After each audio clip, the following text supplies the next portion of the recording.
Selamat pagi, salam damai sejahtera bagi kita semua. Tuhan Yesus memberkati kita.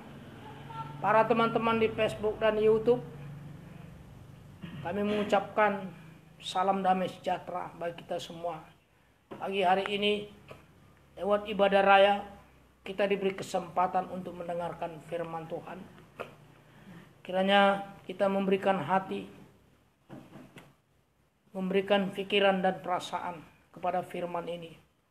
Kita percaya sanggup menolong kita, sanggup melindungi kita dari mara bahaya bentuk apapun. Karena Tuhan yang kita sembah, firman yang sudah menjadi manusia. Dan saat ini kita sangat membutuhkannya, karena zaman semakin sulit.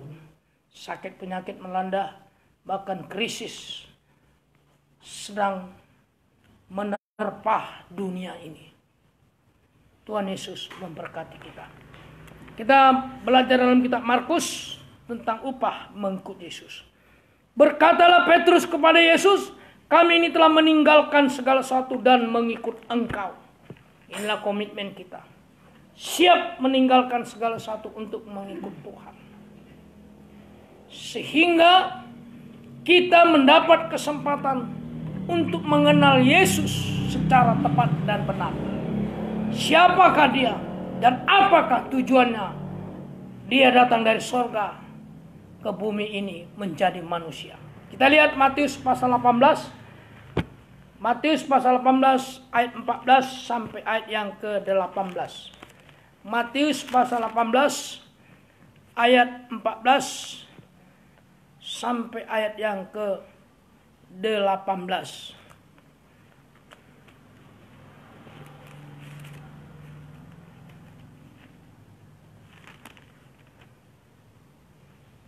Matius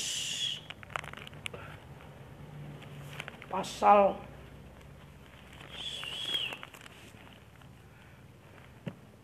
18.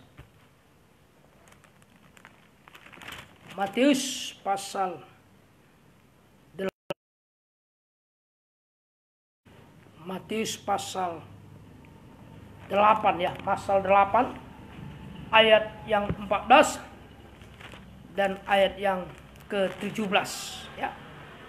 Matius pasal 8, ini kita lihat dulu siapakah Yesus itu. Setiba di rumah Petrus, Yesus pun melihat ibu mertua Petrus terbaring karena sakit demam. Maka dipegangnya tangan perempuan itu, lalu lenyaplah demamnya. Ia pun bangun dan melayani dia. Menjelang malam, dibawalah kepada Yesus banyak orang yang kerasukan setan. Dengan sepatah kata Yesus mengusir roh-roh itu dan menyembuhkan orang-orang yang menderita sakit. Hal itu terjadi supaya genaplah firman yang disampaikan oleh Nabi Yesaya. Dialah yang memikul kelemahan kita dan menanggung penyakit kita. Inilah Yesus. Dia datang ke bumi ini untuk memikul kelemahan kita dan menanggung sakit penyakit kita. Jadi itu firman penginjilan, ya, dan firman pengajaran. Dia menanggung kelemahan kita, memikul sakit penyakit kita, dan firman pengajaran menyempurnakan kita sampai kita menjadi ratu atau mempelai perempuan Kristus. Jadi firman penginjilan mengkuantitaskan, firman pengajaran mengkualitaskan, menyelamatkan dan menyempurnakan. Itulah firman, itulah Yesus. Firman telah menjadi manusia, menjadi firman penginjilan untuk memikul segala kelemahan kita dan sakit penyakit kita. Dia menjadi firman pengajaran untuk mengkualitaskan kita, menyempurnakan kita, sampai menjadikan kita ratu. Yeskiel pasal 16 ayat yang ke-13. Dengan demikian engkau menghias dirimu dengan emas dan perak, pakaianmu lenan halus dan sutra, dan kain berwarna-warna. Makananmu ialah tepung yang terbaik, madu dan minyak, dan engkau menjadi sangat cantik, sehingga layak menjadi ratu. Inilah kekuatan firman pengajaran. Menyempurnakan kita dan menjadikan kita ratu. Jadi firman penginjilan dan firman pengajaran ini sama-sama kita butuhkan. Baik dalam nikah maupun dalam ibadah. Sebab ibadah pelayanan tidak bisa dipisahkan dengan nikah. Ya, tidak bisa dipisahkan dengan nikah. Kalau dalam nikah tidak ada firman pengajaran, maka nikah itu akan mengalami sakit demam. Seperti yang dialami oleh mertua Petrus. Jadi sakit demam ini melanda dua tempat. Ya. Ini sakit demam. Ini melanda dua tempat. Pertama, dalam nikah. Ya. Ini sakit demam. Melanda dua tempat. Pertama dalam nikah. Contoh ibu mertua Petrus. Amsal 20 ayat 20. Amsal pasal 20 ayat yang ke-20. Amsal pasal 20 ayat yang ke-20. Siapa mengutuk ayah atau ibunya, pelitanya akan padam pada waktu gelap. Efesus, kita bandingkan dengan Efesus 6 ayat 1 sampai ayat 4. Efesus pasal 6 ayat 1 sampai ayat yang keempat. Hai anak-anak, taatilah orang tuamu di dalam Tuhan, karena haruslah demikian. Hormatilah ayahmu dan ibumu. Ini adalah satu perintah yang penting, seperti yang nyata dari janji ini, supaya kamu berbahagia dan panjang umurmu di bumi. Dan kamu bapak-bapak, janganlah bangkitkan amarah di dalam hati anak-anakmu, tetapi didiklah mereka di dalam ajaran dan nasihat Tuhan. Ini, jadi tanpa firman pengajaran yang benar, kita akan mudah marah, mudah jengkel, marah. Anak mencaci maki orang tua. Demikian selanjutnya. Akibatnya hidup dalam kutukan. Tandanya, bagian A, hidupnya akan menjadi gelap. Ini hidup dalam kutukan. Mudah tersandung. Nah, ini tandanya B. C, jatuh dalam dosa. Jadi firman pengajaran bagaikan tangan Tuhan yang diulurkan untuk memegang kehidupan kita. Itu firman pengajaran. Jadi praktek untuk dipegang oleh Tuhan. Satu, ini prakteknya. Hormat dan taat kepada orang tua. Ini praktek dipegang oleh Tuhan. Yang pertama, hormat kepada dan taat pada orang tua. Itulah bapak. Jadi ada 4 bapak. Ya, ada 4 bapak. Satu, bapak yang jahat. Itulah yang membinasakan. Iblis. Ya, itu bapak yang jahat yang membinasakan. Kedua, B, bapak yang jahat yang melahirkan kita. Kita lihat dulu kenapa disebut dia bapak jahat. Matius pasal 7 ayat 8 sampai 11. Matius pasal 7 ayat 8 sampai ayat yang 11. Nah, ini bapak yang melahirkan kita. Mintalah maka akan diberikan kepadamu. Carilah maka kamu akan mendapat. Ketuklah maka pintu akan dibukakan bagimu. Karena setiap orang yang meminta menerima, dan setiap orang yang mencari mendapat, dan setiap orang yang mengetuk baginya pintu dibukakan. Adakah seorang daripadamu memberi batu kepada anaknya jika ia meminta roti? Atau memberi ular jika ia meminta ikan? Jadi jika kamu yang jahat tahu memberi pemberian yang baik kepada anak-anakmu, apalagi Bapakmu yang di sorga, Ia akan memberikan yang baik kepada mereka yang meminta kepadanya. Itu Itulah bapak yang jahat. Ya, bapak jasmani yang melahirkan kita. Itu bapak yang jahat. Itu B. Ya. Baru C yang ketiga, bapak gembala. Ya. Bapak rohani, yaitu bapak gembala. D, bapak surgawi. Nah, itulah Tuhan Yesus Kristus. Jadi lewat firman pengajaran ini, kita hormat dan taat kepada orang tua. Lewat firman pengajaran yang benar ini, kita bisa hormat dan taat kepada orang tua. Baik orang tua jasmani, orang tua rohani, maupun orang tua sorgawi. Hasilnya kalau kita taat kepada mereka, Ulangan pasal 28, Ulangan pasal 28, ayat 1 sampai ayat yang kedua. Nah, ini kalau kita bisa taat. Ini hasilnya. Ulangan pasal 28, ayat 1 sampai ayat yang kedua. Ulangan pasal 28, ayat 1 sampai ayat yang kedua. Jika engkau baik-baik mendengarkan suara Tuhan Allahmu dan melakukan dengan setia segala perintahnya yang kusampaikan kepadamu pada hari ini, maka Tuhan Allahmu akan mengangkat engkau di atas segala bangsa di bumi. Segala berkat ini akan datang kepadamu dan menjadi bagianmu jika engkau mendengar suara Tuhan Allahmu. Ini hasilnya. Ya. Pertama, kita bahagia sama dengan panjang umur. Kedua, kita akan diberkati oleh Tuhan. Kalau kita bisa taat. Jika Tuhan yang memperintahkan berkat, ingat, tidak ada sesuatu apapun yang bisa untuk menghalanginya.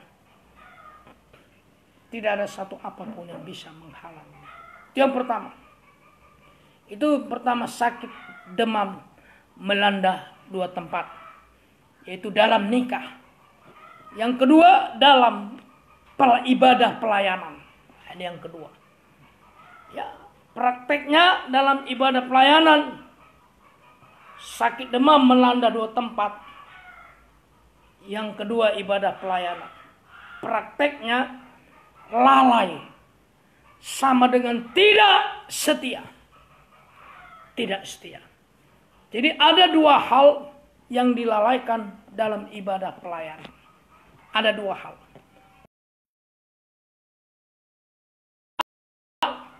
Pekerjaan yang dianggap kecil. Nah, ini yang dilalaikan. Matius pasal 26, pasal 25, ayat Matius pasal 25, ayat 14 sampai ayat yang ke-18. Pekerjaan yang dianggap kecil. 14 sampai kepada ayat yang ke-18. Sebab hal kerajaan sorga sama seperti seorang yang mau berpergian ke luar negeri, yang memanggil hamba-hambanya dan mempercayakan hartanya kepada mereka. Yang seorang diberikan 5 talenta dan seorang lagi 2 dan yang seorang lain lagi 1. Masing-masing menurut kesanggupannya, lalu ia berangkat. Segera pergilah hamba yang menerima 5 talenta itu, lalu menjalankan uang itu, lalu beroleh laba 5 talenta. Hamba yang menerima 2 talenta itu pun berbuat demikian juga dan berlaba 2 talenta. Tetapi hamba yang menerima 1 talenta itu pergi dan menggali lubang di dalam tanah, lalu menyembunyikan uang tuannya. Di perkara kecil yang disepelekan. Ini penyebabnya, ya. Lalai dalam ibadah pelayanan. Perkara yang dianggap kecil. Jadi perkara kecil itu artinya Tuhan memberikan pekerjaan yang sangat mudah untuk dilakukan. Jadi jangan sampai melalaikan pekerjaan yang kecil, ya, perkara kecil. Jangan mengecilkan pekerjaan Tuhan. Ingat, malas itu selalu berpasangan dengan jahat. Sehingga nanti akan menjadi hamba yang tidak berguna. Itu A. B, lengah dalam berjaga-jaga. Nah, ini dua hal yang dilalaikan dalam ibadah pelayanan. Lengah dalam berjaga-jaga, yaitu tidak punya minyak persediaan. Tidak punya minyak persediaan. Seperti 5 gadis bijaksana dan 5 gadis yang bodoh. Minyak persediaan itu diperoleh dari ibadah kunjungan, ya, atau berfellowship. Maka kita harus ikut serta menyediakan dana, bahkan ikut serta dalam doa. Ikut serta dalam ini yang membuat lalai dalam ibadah pelayanan, ya, menjadi sakit demam melanda 2 tempat. Lewat nikah, lewat ibadah pelayanan. Jadi setelah kita disembuhkan dari sakit demam, maka Tuhan mau memakai kita. Untuk apa? Untuk pembangunan tubuh Kristus yang sempurna. Jadi jika kita digerakkan, berarti kita disayangi oleh Tuhan. Dan Tuhan sedang memanggil kita. Jadi untuk melayani, dijaga. Jangan sampai durhaka.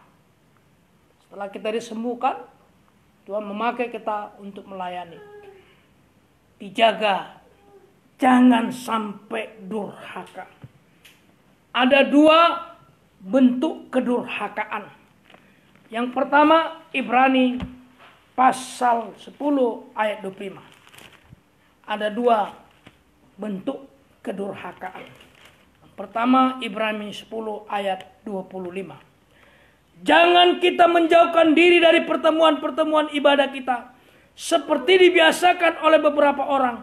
Tetapi marilah kita saling menasihati dan semakin giat melakukannya menjelang hari Tuhan yang mendekat.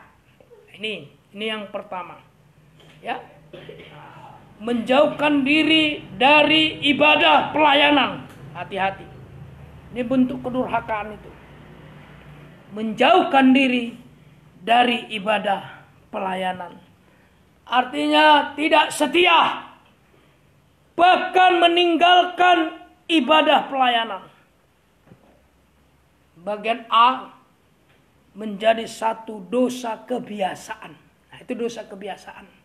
Ya, dosa kebiasaan. Artinya dosa kebiasaan ini tidak ibadah, tetapi tetap merasa tidak bersalah. Nah, ini orang Kristen. Juga sampai kepada hamba-hamba Tuhan. Mulai dari saya diperiksa. Sudah tak ibadah, tetap merasa tidak bersalah. Ini dosa kebiasaan. B, menjadi dosa sengaja. Ayat 26 dan 27. 26 dan 27. Sebab jika kita sengaja berbuat dosa sesudah memperoleh pengetahuan tentang kebenaran, maka tidak ada lagi korban menghapus dosa itu. Tetapi yang ada ialah kematian yang mengerikan akan penghakiman dan api yang dahsyat yang akan menghanguskan semua orang durhaka. Ini dosa kebiasaan. B, menjadi dosa sengaja, yaitu suatu kedurhakaan yang akan dibinasakan. Dosa kebiasaan. Dosa sengaja. Sampai ada waktu keadaan biasa-biasa, tapi sengaja tidak beribadah. Jadi ingat, untuk mengatasi kalau kita tidak ibadah, kita lebih bagus permisi. Apa masalah? Terutama dalam pelayanan. 1 Timotius 4 ayat 8 sampai ayat yang ke-10. 1 Timotius pasal 4 ayat 8 sampai ayat yang ke-10. 1 Timotius 4 ayat 8 sampai 10. Latihan badani terbatas gunanya. Tetapi ibadah itu berguna dalam segala hal, karena mengandung janji baik untuk hidup ini maupun untuk hidup yang akan datang. Perkataan ini benar dan patut diterima sepenuhnya. Itulah sebabnya kita berjerih payah dan berjuang, karena kita menaruh pengharapan kita kepada Allah yang hidup, juru selamat semua manusia, terutama mereka yang percaya. Inilah kegunaan daripada ibadah. Ya. Di dalam ibadah itu Tuhan memberikan janji yang double. Ada 2 janji diberikan. Pertama, hidup sekarang, ya, hidup sekarang. Arti janji hidup sekarang itu, selama kita ada di bumi ini, kita akan dijaga dan dipelihara Tuhan dari penyakit-penyakit yang melanda seperti COVID-19 ini, baik kanker dan lain-lain. Bahkan dari teroris, dari kecelakaan, dari maut, Tuhan akan menjaga kita. Itu janji hidup sekarang. Kedua, hidup yang akan datang, katanya, sampai masuk dalam kerajaan surga. Itu janji Tuhan lewat ibadah. Jadi kalau kita tidak ibadah, Tuhan tidak bisa memberkati kita. Itu perlunya ibadah. Itu perlunya ibadah. Ya. Contoh Israel. Orang Israel itu terpelihara di padang gurun selama 40 tahun. Mereka beribadah di padang gurun dengan ibadah tabernakel. Ya. Mereka beribadah di sana 40 tahun. Mereka terpelihara, tidak bisa menabur, apalagi menuai. Tapi mereka bisa makan dan minum, dan pakaiannya tidak rusak. Jadi lewat ibadah kita dipelihara oleh Tuhan. Jadi kalau kita sudah menaruh pengharapan kepada Tuhan, maka kita tidak akan sulit untuk memperjuangkan ibadah dan pelayanan lebih dari segala sesuatu. Itu kalau kita sudah punya pengharapan kepada Tuhan. Tapi kadang-kala orang Kristen ini memungkiri kekuatan Tuhan. Mereka ibadah, tapi nggak percaya. Ini yang terjadi, fakta kenyataannya. Semoga kita bisa mengerti. Jadi mulai dari saya, kita harus sungguh-sungguh menaruh pengharapan kepada Tuhan. Supaya kita tidak sulit untuk memperjuangkan ibadah pelayanan. Dan kita akan diberkati oleh Tuhan. Itu 2 bentuk kedurhakaan yang pertama. Ya. Yang kedua, bentuk kedurhakaan yang kedua. Bilangan pasal 16 ayat 8 sampai ayat yang ke-11. Bilangan pasal 16 ayat 8 sampai ayat yang ke-11. Bilangan pasal 16 ayat yang ke-8 sampai ayat yang ke-11. Ini bentuk kedurhakaan yang kedua. Kita baca ayat 8. Lalu berkatalah Musa kepada Korah, "Cobalah dengar, hai orang-orang Lewi, belum cukupkah bagi kamu? Belum cukupkah bagimu bahwa kamu dipisahkan oleh Allah Israel dari umat Israel dan diperbolehkan mendekat kepadanya, supaya kamu melakukan pekerjaan pada kemah suci Tuhan dan bertugas bagi umat itu untuk melayani mereka, dan bahwa engkau diperbolehkan mendekat bersama-sama dengan semua saudaramu Bani Lewi, dan sekarang mau pula kamu menuntut pangkat imam lagi. Sebab itu engkau ini dengan segenap kumpulan kamu bersepakat melawan Tuhan. Karena siapakah Harun sehingga kamu bersungut-sungut kepadanya?" Ini bentuk kedurhakaan yang kedua, ya. Ini bentuk kedurhakaan yang kedua. Bentuk kedurhakaan yang kedua yaitu bersungut-sungut dalam ibadah pelayanan. Bersungut-sungut dalam ibadah pelayanan. Tadi dosa sengaja dan dosa kebiasaan, menjauhkan dari ibadah pelayanan. Kedua, bersungut-sungut, ya. Seperti Korah dalam ibadah pelayanan. Korah ini selalu bersungut-sungut. Inilah yang disebut ibadah pelayanan daging, selalu menuntut hak. Contoh seperti menuntut kedudukan, menuntut upah, menuntut pujian, menuntut yang lain-lain. Ingat, daging tidak pernah puas. Itu daging. Maka daging itu selalu bersungut-sungut. Karena daging ini tidak pernah puas. Itu daging ini. Dia akan selalu bersungut-sungut. Jadi ingat, ketika kita melayani Tuhan, jangan banyak menuntut, tetapi lakukanlah dengan setia dan sukacita. Ini kalau kita melayani Tuhan. Jangan banyak menuntut, tetapi lakukanlah dengan setia dan bersukacita. Apa yang terjadi kepada Korah dan kumpulannya? Akibatnya Korah mati. Ingat, sekarang ini kalau kita mati rohani, itu lebih berbahaya lagi. Itu akan membawa kita kepada kematian yang kedua. Neraka. Neraka. Itulah pelayanan daging. Jadi kita sekarang belajar. Menandingi pelayanan daging adalah pelayanan dalam urapan Roh Kudus. Kita pelajari, ya, cara menandingi pelayanan daging supaya daging itu jangan bergerak. Adalah pelayanan dalam urapan Roh Kudus. Bilangan 17 ayat 5 sampai ayat yang ke-8. Kita lihat Bilangan 17. Ayat 5 sampai ayat yang ke-8. Dan orang yang kupilih, tongkat orang itulah akan bertunas. Demikian aku hendak meredakan sungut-sungut yang diucapkan mereka kepada kamu, sehingga tidak usah ku dengar lagi. Setelah Musa berbicara kepada orang Israel, maka semua pemimpin mereka memberikan kepadanya satu tongkat dari setiap pemimpin. Menurut suku-suku mereka, 12 tongkat, dan tongkat Harun ada di antara tongkat-tongkat itu. Musa meletakkan tongkat-tongkat itu di hadapan Tuhan dalam kemah hukum Allah.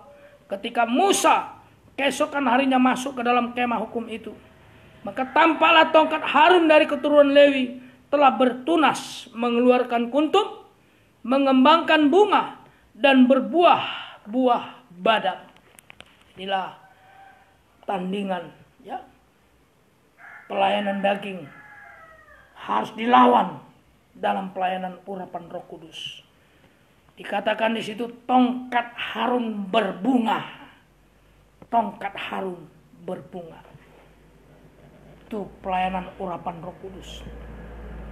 Berbunga. Jadi prosesnya kita sama dengar tadi. Bagian A prosesnya mengambil tongkat. Artinya kayu yang kecil yang dipisahkan dari kayu. Itu tongkat. Kayu yang kecil yang dipisahkan dari kayu. Artinya untuk mengalami pelayanan dalam urapan Roh Kudus, kita harus terpisah dari akarnya dosa. Sekali lagi, untuk mengalami pelayanan dalam urapan Roh Kudus, kita harus terpisah dari akarnya dosa. Lewat apa? Satu, lewat bertobat. Jadi pelayan-pelayan harus bertobat. Ya. Setelah kita melayani Tuhan, berhenti berbuat jahat. Bertobat. Kalau masa-masa lalu, itu jangan diingat-ingat. Semua orang berdosa. Tapi yang mau kita ingat, ketika dia melayani Tuhan, sungguhkah dia bertobat? Ingat, kita sebagai domba harus memperhatikan gembala kita. Apakah dia bertobat? Mulai dari saya, siap untuk diperiksa, dikoreksi. Kamulah domba-dombaku, akulah gembala yang baik. Aku berjalan di depan, domba-domba mengikut di belakang. Jadi jemaat harus jadi domba, perhatikan gembala. Perhatikan gembala. Harus bertobat, yaitu berhenti berbuat dosa. Ini para gembala. Jangan ada lagi zina. Jangan lagi ada akar kejahatan, cintakan uang. Jangan lagi ada. Berhenti berbuat dosa. Kembali kepada Tuhan. Mati terhadap dosa. Itu para gembala, hamba-hamba Tuhan. Kita siap diperiksa mulai dari saya. Harus siap diperiksa. Bertobat. Ini terpisah dari akar dosa. B. Baptisan air. Kelahiran baru. Kita harus mengalami kelahiran baru. 1 Yohanes 3 ayat 9. 1 Yohanes pasal 3 ayat yang ke-9. Setiap orang yang lahir dari Allah tidak berbuat dosa lagi. Sebab benih ilahi tetap ada di dalam dia. Dan ia tidak dapat berbuat dosa karena ia lahir dari Allah. Ini guna baptisan air. Ya, kelahiran baru. Mengalami kelepasan dari akar dosa. Sama dengan tidak mau berbuat dosa lagi. Sekalipun ada ancaman. Sampai tidak dapat berbuat dosa. Jadi ingat, kalau kita masih mempertahankan dosa, pasti kita akan bersungut-sungut dalam pelayanan. Jadi pelayanan itu bukan soal kaya atau miskin. Kalau kita bertobat, lahir baru, tidak mau berbuat dosa lagi, kita akan berkobar-kobar tetap setia. Akan setia, baik pelayanan besar maupun pelayanan kecil. Akan tetap setia, semangat, tidak akan pernah bersungut-sungut. Pelayanan kecil bersungut-sungut soal makan minum, pelayanan besar tentang sibuknya pelayanan, kita tidak akan bersungut-sungut lagi. Tapi kita bahagia. Itu bagian A, tandingan pelayanan daging adalah pelayanan dalam urapan Roh Kudus. Ya, tongkat Harun berbunga. B, tongkat diletakkan di hadapan Tuhan semalaman. Itu B-nya. Jadi tongkat itu diletakkan Musa di hadapan Tuhan, di depan tabut 1 malaman. Itu namanya setia. Itu kalau diletakkan di hadapan Tuhan 1 malaman, setia. Yakobus 4 ayat yang keempat. Nah, ini kalau setia. Hai kamu orang-orang yang tidak setia, tidakkah kamu tahu bahwa persahabatan dengan dunia adalah permusuhan dengan Allah? Jadi barang siapa hendak menjadi sahabat dunia ini, ia menjadikan dirinya musuh Allah. Jadi orang yang tidak setia pasti akan bersahabat dengan dunia. Bersahabat dengan dunia. Kita akan ditarik oleh dunia dengan segala pengaruh-pengaruhnya, dengan segala kenikmatan-kenikmatan dunia, sehingga kita semakin jauh dari Tuhan. Ini orang tidak setia. Ya, kesibukan-kesibukan dunia. Kita menjadi musuh Tuhan. Orang seperti ini pasti akan bersungut-sungut. Bersungut-sungut. Baru tongkat diletakkan katanya. Tadi diletakkan, ditaruh di atasan, di hadapan Tuhan. Tongkat diletakkan. Itu artinya pasti bertunas. Pasti bertunas. Kalau kita setia, pasti akan bertunas. Jadi prakteknya pasti bertunas. Prakteknya 1, Bilangan pasal 17 tadi, ayat yang ke-18. Bilangan pasal 17, ayat yang ke-8. Ayat ke-8. Ya. Ketika Musa keesokan harinya masuk ke dalam kemah hukum itu, maka tampaklah tongkat Harun dari keturunan Lewi telah bertunas, mengeluarkan kuntum, mengembangkan bunga, dan berbuahkan buah badam. Ini kalau diletakkan di hadapan Tuhan, ya, tongkat akan bertunas. Artinya ada kehidupan, ada urapan Roh Kudus. Yohanes 6 ayat 63. Ada urapan Roh Kudus. Yohanes pasal 6 ayat 63. Rohlah yang memberi hidup, daging sama sekali tidak berguna. Perkataan-perkataan kukatakan kepadamu adalah roh dan hidup. Inilah tanda-tanda tunas.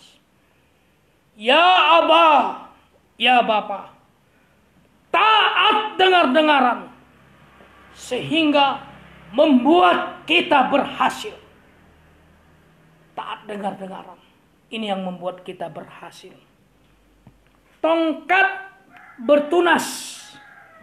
Hidup kena panas, kena hujan sekalipun, pasti hidup. Nah, ini kalau tongkat yang sudah bertunas. Ini kalau bertunas. Mau kena masalah, kena panas, kena hujan, pasti hidup. Pasti hidup. Jadi kalau ada pertobatan, ada lahir baru. Taat. Sekalipun kita tongkat kayu mati, kita akan menjadi hidup. Yang mustahil menjadi tidak mustahil. Ini kalau ada pertobatan, ya. Kalau kita betul-betul lahir baru, taat.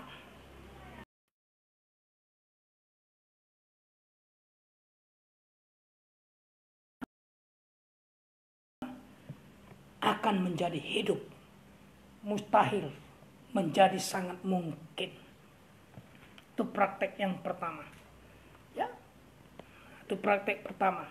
Tongkat bertunas. Ada kehidupan. Diurapi. Tongkat kedua berbunga. Berbunga itu ada karunia-karunia Roh Kudus. Nah, ini berbunga. 9 karunia Roh Kudus. Ada 9 karunia Roh Kudus, ya. Karunia hikmat, pengetahuan, membedakan roh. Karunia bernubuat. Itu karunia bernubuat. Itu karunia-karunia nabi. Karunia hikmat ini untuk seorang guru. Karunia pengetahuan untuk seorang rasul. Karunia membedakan bermacam-macam roh. Itu seorang gembala. Gembala harus bisa membedakannya. Baru karunia nabi. Bernubuat, mengartikan bahasa roh, berkata-kata bahasa roh. Ini karunia nabi. Baru karunia penginjil, karunia iman, kesembuhan, dan mujizat. 9 karunia ini.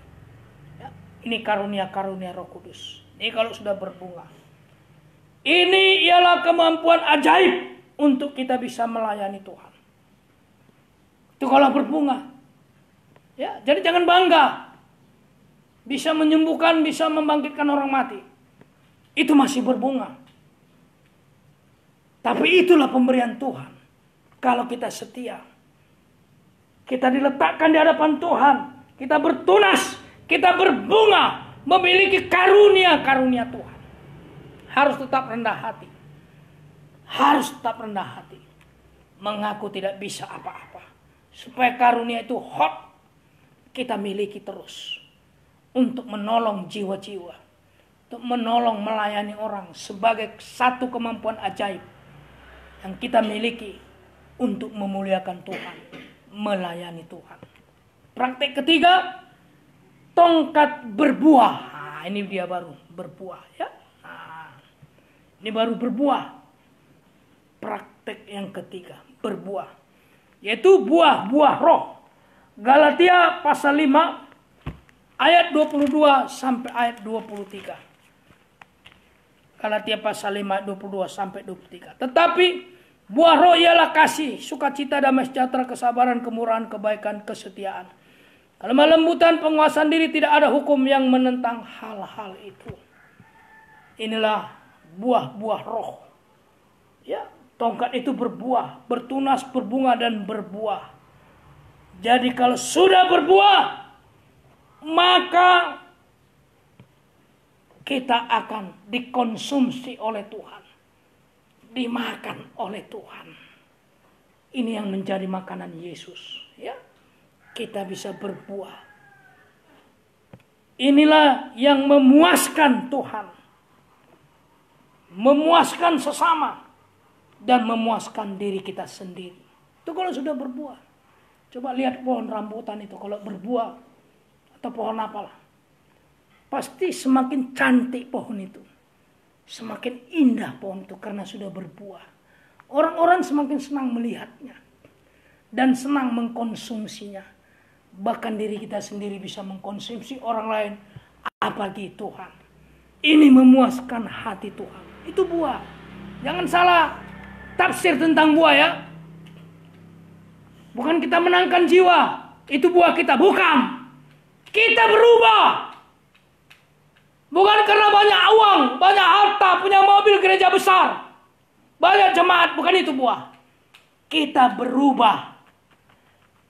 Dari manusia daging menjadi manusia rohani. Ini yang memuaskan Tuhan. Jadi jangan dibilang buah itu, oh besar gerejanya berbuah, banyak jemaat berbuah, wah kaya berbuah. Bukan. Buah adalah kita berubah. Ini yang ditunggu Tuhan. Kita berubah dari manusia daging menjadi manusia rohani. Ini baru boleh ke surga. Manusia rohani baru boleh ke surga. Kalau mujizat-mujizat, mati hidup, lumpuh berjalan, sakit sembuh, itu belum tentu boleh ke surga. Tapi kalau berbuah menjadi manusia rohani, pasti sempurna. Itu sama dengan Yesus. Itu yang dinantikan oleh Tuhan. Ya, itu yang dinantikan oleh Tuhan. Jadi kalau sudah berbuah, pasti kita tidak akan bersungut-sungut lagi. Ini kalau udah berubah, orang berubah dari daging jadi rohani, tidak akan mau bersungut-sungut lagi. Apapun yang dialaminya, tetap mengucap syukur. Karena Tuhan sudah menyelamatkan kita. Karena kita bisa melayani Tuhan. Karena kita bisa menderita bersama dengan Tuhan. Sempurna. Itu orang yang sudah berbuah. Maka tidak bersungut-sungut. Sekalipun kekurangan. Sekalipun miskin. Dia bersyukur. Karena Tuhan sudah selamatkan dia dari kafir. Menjadi domba. Anjing berubah menjadi domba. Maaf. Itu keadaannya. Sehingga kita tetap bisa mengucap syukur. Ya. Jadi kalau sering bersungut-sungut gereja Tuhan, itu tandanya belum berbuah. Mungkin belum bertunas. Itu kalau orang Kristen yang suka bersungut-sungut. Tandanya belum berbuah. Selalu bersungut, mungkin belum bertunas. Masih seperti tongkat kayu mati yang tidak berguna. Itu suka bersungut-sungut. Jadi ada dua macam persungutan. Nah, kita bahas juga persungutan ini. Ada dua macam persungutan. Yohanes pasal 6 ayat 60 sampai ayat 63. Yohanes pasal 6 ayat 60 sampai ayat 63. Sesudah mendengar semuanya itu, banyak dari murid-murid Yesus yang berkata, perkataan ini keras. Siapakah yang sanggup mendengarkannya? Yesus yang di dalam hatinya tahu bahwa murid-muridnya bersungut-sungut tentang hal itu, berkata kepada mereka, adakah perkataan itu menggoncangkan imanmu? Dan bagaimanakah jikalau kamu melihat anak manusia naik ke tempat di mana ia sebelumnya berada? Rohlah yang memberi hidup, daging sama sekali tidak berguna. Perkataan-perkataan yang kukatakan kepadamu adalah roh dan hidup. Inilah salah satu persungutan. Menolak firman pengajaran atau perkataan yang keras. Menolak firman pengajaran yang mau menyempurnakan kita. yang mau mendewasakan kita, atau perkataan yang keras. Ini 2 Timotius pasal 4 ayat yang kedua. 2 Timotius pasal 4 ayat yang kedua. Beritakanlah firman, siap sedialah baik atau tidak baik. Waktunya nyatakanlah apa yang salah, dan tegurlah dan nasihatilah dengan segala kesabaran dan pengajaran. Jadi isi daripada firman pengajaran ini, bagian A, menyatakan setiap dosa yang tersembunyi. Ini isinya. Dia menyatakan setiap dosa yang tersembunyi, ya, dalam sidang jemaat, supaya kita sadar dan kita mau mengakui dosa, sehingga kita diampuni dan kita tidak dihukum. Bahkan hadirat Tuhan akan menjadi semakin nyata. Tapi kalau dosa disembunyikan, maka hadirat Tuhan tidak akan pernah kita rasakan. Itu makanya dinyatakan dosa yang tersembunyi, supaya jemaat itu sadar dan jemaat itu mau mengaku, sehingga kita diampuni dan kita tidak dihukum. Bahkan hadirat Tuhan menjadi nyata. Menjadi nyata. Tapi kalau dosa selalu disembunyikan, bahaya. Tapi kalau dosa tidak disembunyikan, maka hadirat Tuhan menjadi nyata. Kita merasakan. Itu bagian A, menyatakan dosa yang tersembunyi. B, tegur katanya. Teguran yang keras, supaya kita berhenti berbuat dosa. Ini isi firman pengajaran. Tegur yang keras, supaya manusia itu berhenti berbuat dosa. Selama kita berbuat dosa, atau kita selalu mempertahankan dosa, maka firman Allah tetap akan menjadi palu. Jadi kalau datang ke gereja, pak dimartil, datang pak dimartil. Kalau terus mempertahankan, pasti keluar. Pasti keluar. Itu pengajaran. Itu pengajaran. Kalau tetap mempertahankan, firman itu tetap menjadi palu. Pok pak, akhirnya keluar. Itu isinya, bagian B.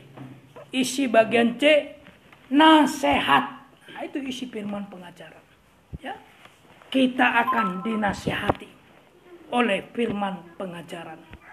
Apa tujuannya? Supaya hidup suci. Nah, ini nasihati. Supaya kita itu hidup suci. Dan nasihat itu juga jalan keluar bagi kita dari segala masalah. Dan firman pengajaran, jika ditolak, maka hidupnya selalu ada dalam masalah. Itu firman pengajaran. Kalau kita tolak, hidupnya akan ada selalu dalam masalah. Hati-hati. Ini hati Tuhan. Ini pemberitaan jenis kedua. Ini penampilan Yesus sebagai firman pengajaran. Tadi firman penginjilan. Untuk mengangkat kelemahan kita dan penyakit kita. Itu firman penginjilan. Tapi firman pengajaran menyempurnakan kita. Mengkualitaskan kita. Jangan sampai ditolak. Nanti hidup tetap ada masalah. Mulai dari saya harus sungguh-sungguh menerima dan mempraktekannya. Dan harus menjadi contoh. Ini mulai dari saya. Ya, saya yang duluan dinasihati. Sebab firman itu bagaikan pedang bermata dua. Harus pak. Nah, pendetanya dulu, gembala dulu kena. Ya. Kenapa ada masalah? Karena dia tidak mau dinasihati oleh firman pengajaran. Maka akan terus ada masalah. 1 Korintus 14 ayat yang ketiga. 1 Korintus pasal 14 ayat yang ketiga. 1 Korintus pasal 14 ayat yang ketiga. Tetapi siapa yang bernubuat, ia berkata-kata kepada manusia. Ia membangun, menasihati, dan menghibur. Inilah firman pengajaran. Ya, ini dia. Kalau kita mau dinasihati oleh firman pengajaran, pasti ada hiburan. Terhibur kita. Dan kita akan dibangun. Sampai kita nanti menjadi mempelai perempuan Kristus. Menjadi manusia rohani. Ingat, kalau rohani kita dibangun, pasti jasmani juga akan dibangun. Pasti. Karena Adam yang pertama adalah jasmani. Adam terakhir adalah Yesus. Itulah yang rohani. Baik nikah maupun ekonomi kita pasti akan dibangun. Dan lain-lain. Yohanes 6 ayat 61. Yohanes pasal 6 ayat 61. Yohanes pasal 6 ayat 61. Yesus yang di dalam hatinya tahu bahwa murid-muridnya bersungut-sungut tentang hal itu, berkata kepada mereka, adakah perkataan itu menggoncangkan imanmu? Jadi goncangan itu selalu terjadi di gereja pada akhir zaman ini. Itu goncangan-goncangan selalu terjadi di gereja pada akhir zaman ini. Nanti lebih kuat dari goncangan ekonomi adalah goncangan firman pengajaran. Dan nanti banyak yang gugur. Banyak yang gugur imannya. Kalau sudah gugur, jelas akan tinggalkan Tuhan. Yohanes 6 ayat 66. Ini yang udah gugur. Ayat 66. Mulai dari waktu itu, banyaklah murid-muridnya mengundurkan diri dan tidak lagi mengikut dia. Ini goncangan. Gereja-gereja di akhir zaman. Menggoncang iman pada gereja-gereja. Melebihi dari goncangan ekonomi. Sehingga banyak nanti yang gugur dari iman. Gugur dari firman pengajaran yang benar. Artinya tidak mau mengikut Yesus lagi. Kalau tidak mengikut Yesus, pasti akan mengikut pengajaran palsu. Bahkan lari sampai nanti menjadi ikut dunia. Akibatnya apa yang terjadi? Tidak akan melihat Yesus datang yang kedua kali. Sama dengan tinggal kiamat membinasakan mereka selama-lamanya. Semoga kita bisa mengerti. Ini persungutan yang pertama. Ada dua persungutan. Ya, ada dua macam persungutan. Persungutan yang kedua, bersungut-sungut dalam penderitaan. Yakobus 5, bersungut-sungut dalam penderitaan. Yakobus 5 ayat 7 sampai ayat 11. Karena itu saudara-saudara, bersabarlah sampai kepada kedatangan Tuhan. Sesungguhnya petani menantikan hasil yang berharga dari tanahnya, dan ia sabar sampai telah turun hujan musim gugur dan hujan musim semi.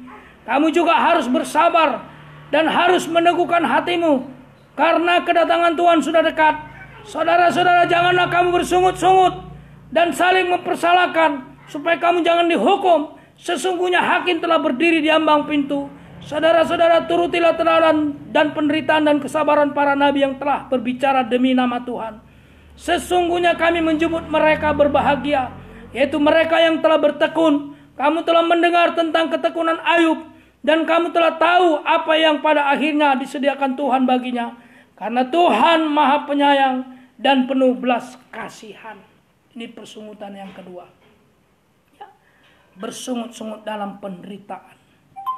Jadi ada dua sikap menghadapi penderitaan. Nah, ini kita pelajari.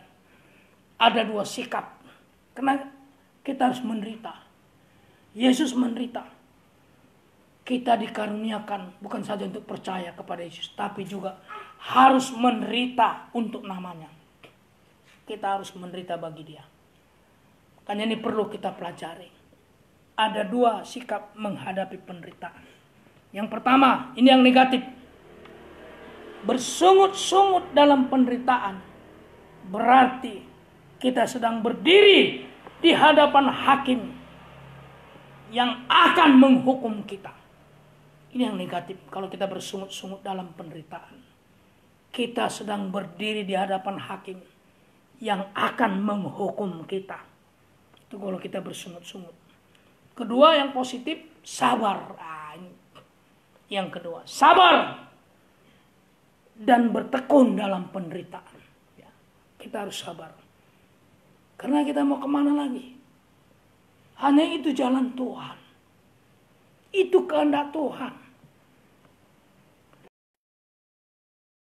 Dan bertekun. Kalau tidak, kita akan dibuang ke dalam kebinasaan. Neraka. Maka kita harus sabar. Orang Kristen identik dengan penderitaan. Jadi jangan bilang mengikut Tuhan menderita. Harus. Di balik salib ada kelimpahan. Ini harus kita aminkan. Yesus juga menderita untuk kita. Dia lebih ngeri penderitaannya. Orang sorga dibunuh sama manusia. Disalibkan tanpa salah. Diludahi, ditempeleng. Coba perhatikan ayatnya.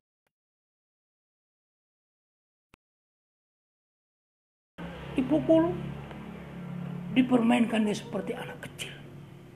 Padahal dia pencipta alam semesta. Untuk menyelamatkan saudara dan saya. Kita juga harus menderita. Kalau enggak, kita mau ikut siapa? Ikut Tuhan apa ikut yang lain-lain? Kalau ikut Tuhan, kita harus belajar ya, sikap dalam penderitaan yang positif. Yang kedua, sabar dan bertekun. Dalam penderitaan kita harus sabar. Harus bertekun. Artinya, sabar menunggu waktunya Tuhan. Dan dijaga. Jangan kita sampai kecewa. Jangan sampai putus asa. Jangan ada omelan. Kita hanya berharap kepada Tuhan. Yaitu berserah sepenuh kepada Tuhan. Karena lewat penderitaan kita disempurnakan. Makanya itu tabut perjanjian itu ditutupnya itu ada 7 percikan darah. Itu gambaran Yesus. Dia harus menderita 7 sempurna. Baru di peti itu ada 7 titik darah percikan. Artinya gereja Tuhan juga harus sempurna dalam penderitaan. Kalau ada cara lain, saya juga akan nego. Tapi inilah cara yang diberikan Tuhan. Harus menderita sempurna. Ya. Jangan ada rasa kecewa. Jangan ada putus asa. Jangan ada omelan. Hanya berharap kepada Tuhan. Berserah sepenuh kepada Tuhan. Contohnya Ayub. Nah, kita lihat lagi Ayub. Ya, Alkitab aja kita contohkan. Jangan orang-orang. Alkitab contoh Ayub. Ayub itu ditunggu sampai dia mau mengaku bahwa dia adalah debu tanah. Ditunggu Tuhan dia sampai dia mau mengaku, aku adalah debu tanah. Kita lihat dulu ayatnya. Ayub pasal 42 ayat 5 sampai 6. Ayub pasal 42 ayat 5 sampai ayat yang ke-6.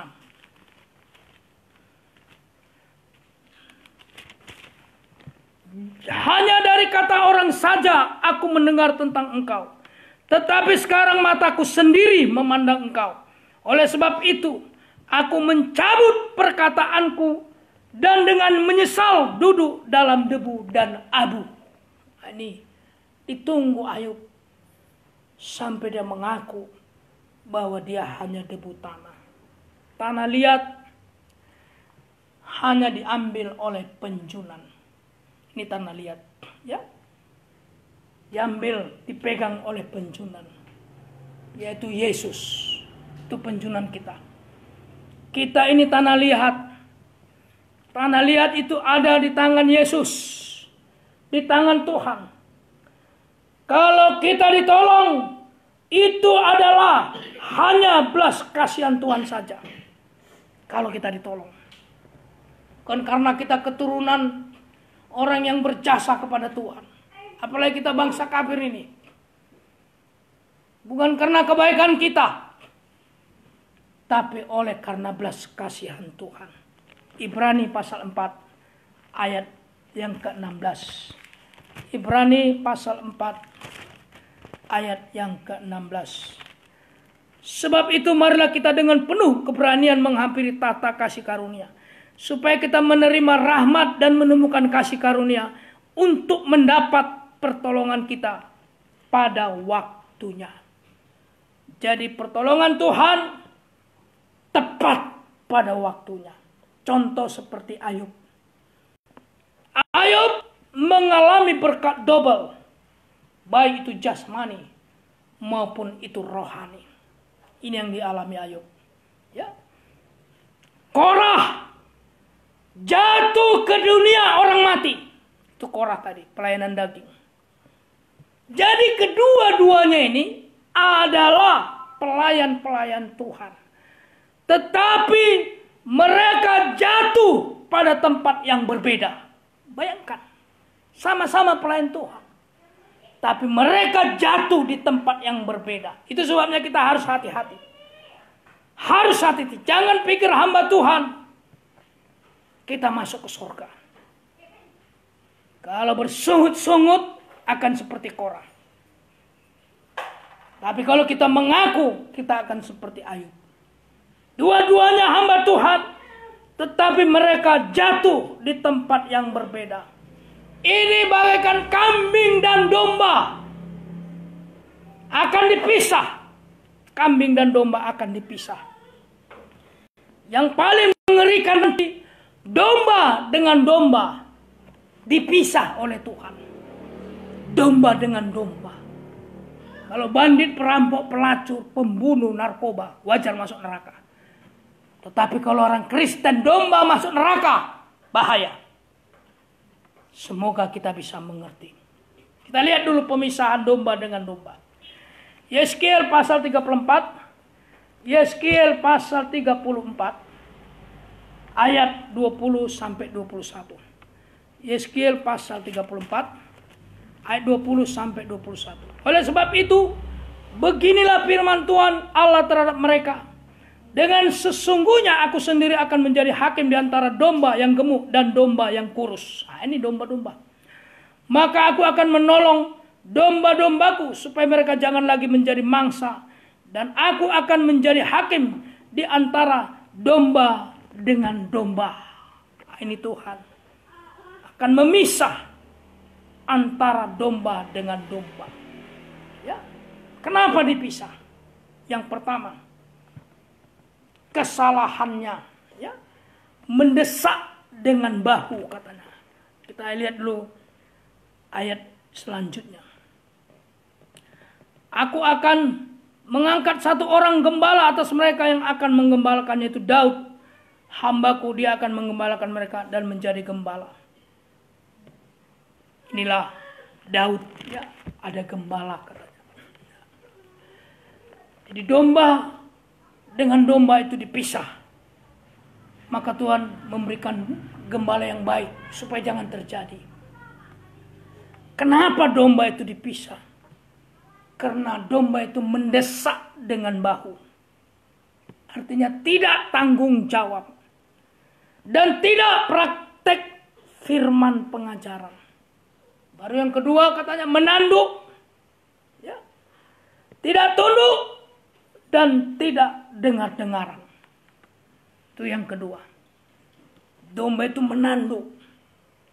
Artinya tidak tunduk dan tidak dengar-dengaran. Jadi domba yang gemuk itu artinya yang berpotensi. Kalau gemuk dia selalu mendorong yang lain dengan bahu. Sana ke sana. Mulai dia menanduk. Karena dia hebat. Ini akan dipisah Tuhan. Itulah domba yang berpotensi. Kita lihat domba berpotensi di Mazmur 7. Ayat 22 sampai ayat 23. Ayat 22 sampai ayat 23. Pada hari terakhir banyak orang akan berseru kepadaku, Tuhan, Tuhan, bukankah kami bernubuat demi namamu dan mengusir setan demi namamu dan mengadakan banyak mujizat demi namamu juga? Pada waktu itulah aku akan berterus terang kepada mereka dan berkata, aku tidak pernah mengenal kamu. Enyahlah daripada aku, kamu sekalian pembuat kejahatan. Ini domba yang berpotensi dalam perjanjian baru. Bernubuat, mengusir setan, melakukan mujizat. Ingat, kita bisa ke sorga bukan karena pemakaian. Tetapi harus tanggung jawab. Melakukan kehendak Tuhan. Dan taat dengar-dengaran. Itu yang boleh ke sorga. Jadi bukan soal pemakaian bisa menghidupkan orang mati. Yang lumpuh berjalan, bukan. Tetapi untuk ke sorga adalah kita harus bertanggung jawab. Melakukan kehendak Tuhan dan dengar-dengaran, taat, tunduk, taat dan dengar-dengaran kepada firman pengajaran. Kepada firman Allah kita harus tunduk. Wahyu 3 ayat 7 sampai 8. Sebentar lagi kita ya. Ini ayat terakhir. Wahyu 3 ayat 7 sampai ayat yang ke-8. Wahyu pasal 3 ayat 7 sampai 8. Dan tuliskanlah kepada malaikat jemaat di Philadelphia. Inilah firman dari yang kudus, yang benar, yang memegang kunci Daud. Apabila yang membuka, tidak ada yang dapat menutup. Apabila menutup, tidak ada yang dapat membuka. Aku tahu segala pekerjaanmu. Lihatlah, aku telah membuka pintu bagimu yang tidak dapat ditutup oleh seorang pun. Aku tahu bahwa kekuatanmu tidak seberapa. Namun engkau menuruti firmanku dan engkau tidak menyangkal namaku. Jadi asal kita taat, dengar-dengaran kepada Tuhan, Tuhan akan memberikan kunci Daud. Nah, itu lihat keberhasilan si Daud. Dialah gembala yang sesuai dengan hatiku, kata Tuhan kepada Daud. Dia akan memberikan kita kunci Daud. Untuk apa kunci Daud? Untuk membuka segala pintu-pintu keberhasilan. Sampai membuka satu waktu. Membuka pintu kerajaan sorga. Untuk kita bisa masuk ke sana. Ini kegunaan kunci Daud. Kita taat dengar-dengar. Tanggung jawab melakukan kehendak Tuhan pada firman pengajaran. Tuhan memberikan kita kunci Daud. Sekalipun kita lemah, kita tidak berdaya. Sekalipun kita tidak ada apa-apa, bahkan sudah seperti selai rambut, asal taat dengar-dengaran, Tuhan memberikan kunci Daud, maka kita akan berhasil sampai membuka pintu kerajaan surga. Kita masuk di dalamnya, kita bahagia, kita kekal bersama-sama dengan Tuhan. Ingat, ketaatan adalah awal daripada keberhasilan. Sampai puncaknya kita taat, kita akan masuk dalam kerajaan surga. Taat, dengar-dengaran kepada firman. Inilah domba yang akan dipilih oleh Tuhan untuk masuk dalam tahta kemuliaan, menjadi mempelai perempuan Kristus.